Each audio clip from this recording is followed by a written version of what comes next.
Hello brew tubers and happy homebrew Wednesday. I don't think I've done a beer related video in about a month or so. Yeah, it's been a bit of lack of enthusiasm on my part, both for brewing in general and making videos. It happens to us all, sometimes we just run out of steam. Yeah, I thought I'd do a little Homebrew Wednesday update video just to show you all I'm still alive. A few things to cover as well, because I haven't been completely idle in the brewing world, but just mostly. Anyway, we'll jump straight on to what's in my hands. So, Fuggles hops. Getting there. This is what I picked the other day. Probably do with a week or a couple of weeks more. The yellow lupulin dust oil stuff isn't particularly prominent at the moment. There's a little bit there, just about see that possibly, but it's not very obvious. So could do with a week or two more, I reckon. That was a small one, but some of the hops are about good 2 inches or so long. We only had two bines growing up from the plant this year, and although we may not get as many hops, I think they will be better quality, sort of bigger is better. Anyway, so yes, hops, probably do hop picking in a week or two. I'll keep my eye on it, see how they go as the ice machine does its thing. Beer, this is what I'm drinking at the moment. I've got 3 beers on down the clubhouse at the moment. So one is my Victorian IPA, which is very unsubtle. It's a bit of a bruiser, but yeah, it's alright in its own way. Then tap 2 is this, which is my Overthrown, which is the Rebellion Overthrow clone, which I've made for down here. And tap 3 is Old London Porter. I had a 3/4 keg left after the last bottling session, and yeah, it sort of degassed a bit in the hot weather, so I've just chucked it on down here, and yeah, it's nice to have down here. So anyway, Overthrown.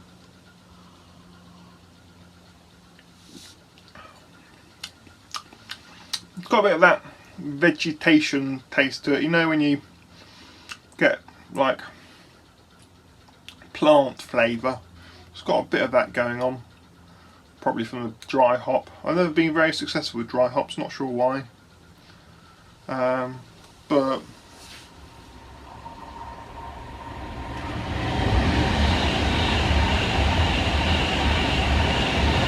this is better when it's served very chilled, like a lager.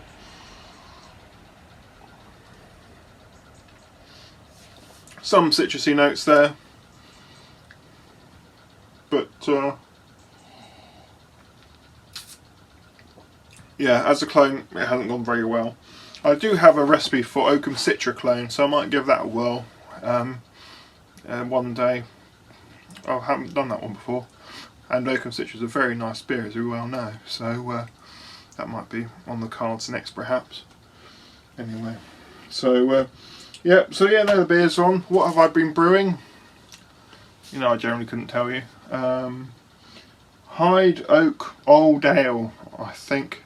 Old Mild. Old Oak Hyde Mild. Some mild anyway, it's from the camera book. That's finished fermenting, so I need to transfer that into a keg.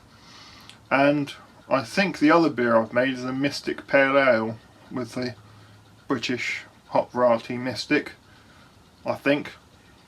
It's that long ago that I've made it, I can't remember what it is. I only just transferred it to keg today. So yes, haven't really been paying much attention. Probably the pina coladas. Made with Ray and Nephew.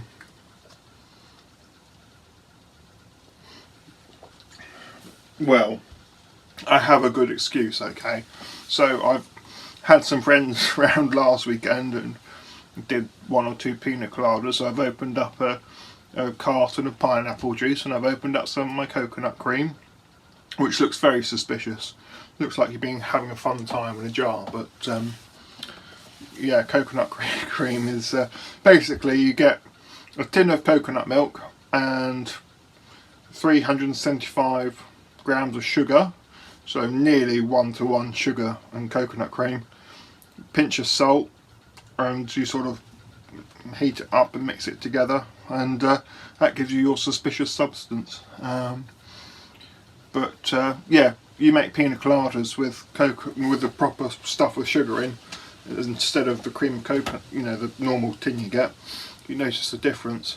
So my preferred pina colada recipe: 60 millilitres of white rum and 60 millilitres of coconut, cream of coconut, 120 millilitres of pineapple juice, and 15 millilitres of lime juice. The lime juice makes a difference. It really does cut through it quite a bit. Anyway, so that's pina colada, a little lesson for you. So yes, brewing has sort of taken a half back foot.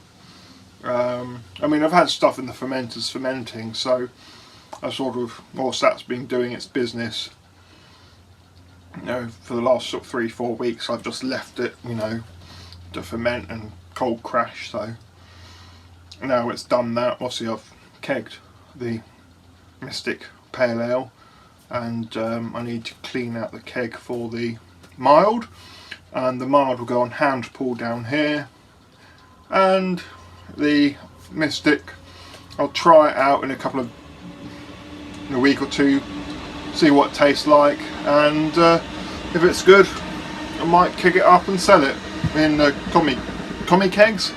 Yes, communist kegs. No, in the S-type kegs. Oh, hello cat. What do you want? You want a pina colada? I speak cat. Yes. Anyway, there's a cat there. So what was I saying? Yeah, so I need to transfer that Mystic to the commercial kegs if it's any good, and see if I can flog it. I'm mainly waiting for this bar literally over there to open up, where I've got sort of shelf space set aside for me before I sort of do any proper bottling or anything like that again. So I found it very difficult to sell things.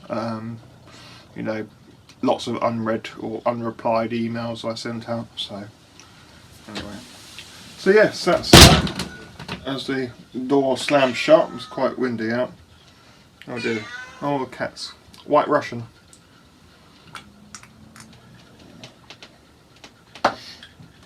You're stuck in here now, cat, aren't you? Because the door slammed shut. White Russian, 30 millilitres of vodka, 45 millilitres of milk, and 30 millilitres of Kahlua, or coffee liqueur. Back to the bell. God, it's been going to be a gurgled mess inside my stomach today. So yes, next I need to get the Old London Porter rebrewed. I have had a request for some of that, so that'll be on my to brew list after I've cleaned up the fermenter. As I said, I've kegged that today, so yeah, and pretty much that's it. Yeah, I'd say I need to rebrew Old London Porter.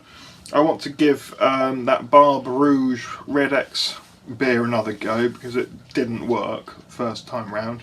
I need to add more bitterness hops. It was only after reading in depth a bit more that Barbe Rouge is a aroma only hop, not a bittering hop, so I've got to bitter it with something else just to sort that out. So yeah, once I got the bitterness and sweetness ratio balance sorted out, it should be a nice beer. So got to work on that.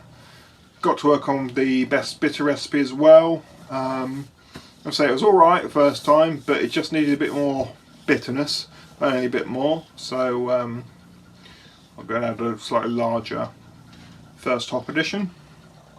So yeah, once those two are sorted, I'll be happy. I say Old London Port is great anyway. Yeah, so that's it. Right, well I've rambled on long enough. Oh, crikey. There go pina colada. Rambled on long enough. So yeah, it's to show you I'm still about. I have brewed twice, but I haven't done any video recordings. So the Mystic, I had a little sample of it, and it's alright. It's alright. Give it a bit of time to condition and carbonate, and I'll see what that's like. The mild, no idea. So yeah, but that's just for down here in the clubhouse, so I'll stick that on the hand pull using the Dude's method, if you've watched that, where he's got that floating dip tube in a corny keg, and then you just put it through and have a little bit of CO2 on just to keep it topped up. So yeah, I'll do that for they're mild. Use my big 50-litre keg for that though. Oh yeah, beer festival's coming up. So I'm having an Oktoberfest party on the 9th of October, I think it is. So it's actually later than Oktoberfest. I think because Oktoberfest finishes on the 3rd of October. It's the first Sunday of October it finishes. But that weekend I want to go to a model railway exhibition. There's a big one in Milton Keynes. So I've pushed it back a week to fit into my calendar, basically. Anyway. Right, I'm going to have to let this poor cat out because the door slammed shut, so it can't escape. So, right. Oh no, he's managed to get out. He's a fat cat. But it was very surprising he managed to get through that little gap. Okay, thank you for watching, and I shall see you again soon. Bye bye.